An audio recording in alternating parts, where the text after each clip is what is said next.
It's clear that the increase of Lyme disease and other tick-borne diseases is rapidly becoming a public health crisis in the United States. The patient needs to know, and the patient needs to know because the clock is ticking. Long-term antibiotics is not an inconsequential thing. There's a lot of concern about antibiotic resistance. It's really the patient that's caught in the crossfire. It's the most depressing and isolating situation that I've ever been in my life. Lyme disease. An estimated 300,000 new cases of infection are diagnosed in the U.S. every year. That means more voices are joining the debate. With a follow-up to 47 ABC's special report, Tiny Tick, Big Controversy. Here's lead investigative reporter Emily Lampa. The month of May is Lyme Disease Awareness Month. All across the world, people are showing support and raising awareness about this devastating disease. Many things have happened since last year when we first aired Tiny Tick, Big Controversy. Over the next half hour, we'll take a look at those changes and what those suffering say still needs to be done.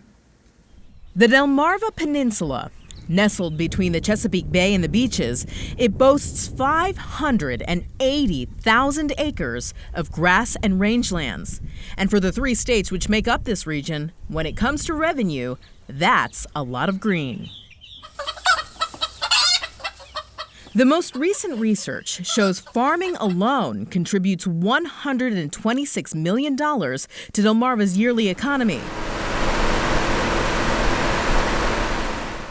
Camping, biking, and trail-based recreation, approximately $1 billion. Hunting, fishing, and wildlife watching, that's just over $1 billion in spending. But increasingly, the draw of Delmarva and the health of all who enjoy it are at risk, all because of this tiny predator. Folks need to know that ticks transmit really serious agents that can cause really serious infections, and they need to protect themselves against ticks.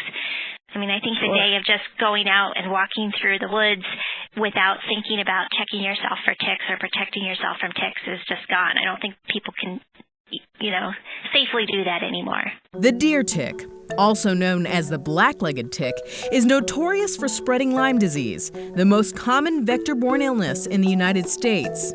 Although there are cases all over the country, there are areas of concentration, and Delmarva is right in the middle of one of those areas. The CDC estimates 96% of Lyme cases are reported in just 14 states. Delaware, Maryland, and Virginia are all on that list. However, creating even more concern this year, a whole new species of bacteria causing Lyme disease in the U.S.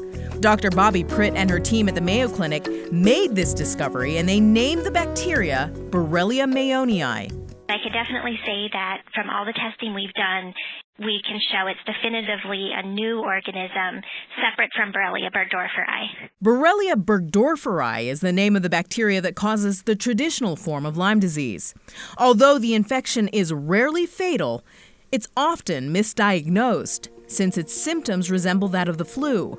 Left untreated for weeks, those with Lyme disease may develop severe headaches, neck stiffness, pain and swelling in the joints, shooting pains while sleeping, heart palpitations, dizziness, or Bell's palsy, which is temporary paralysis on one side of the face. But if it goes unaddressed for months or years, those infected could experience arthritis, joint swelling, nervous system problems, severe heart issues, eye inflammation, hepatitis, and severe fatigue.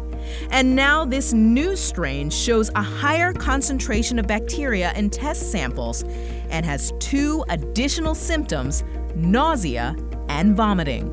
This was not a benign infection.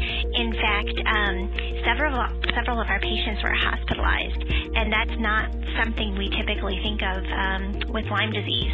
Researchers have reason to believe this new strain is isolated to the upper Midwest for now. Those found to be infected with Borrelia mayonii did recover and apparently responded well to the antibiotics typically used to treat Lyme disease. But scientists say quick diagnosis and early treatment is essential to recovery. We design and develop our own tests here at Mayo Clinic for tick-borne diseases with the idea of diagnosing them rapidly. Dr. Pritt uses a test called PCR to diagnose Borrelia mayonnae. It looks for bacterial DNA in blood and fluid samples. But the Centers for Disease Control and Prevention still recommends a controversial two-tier testing for Lyme.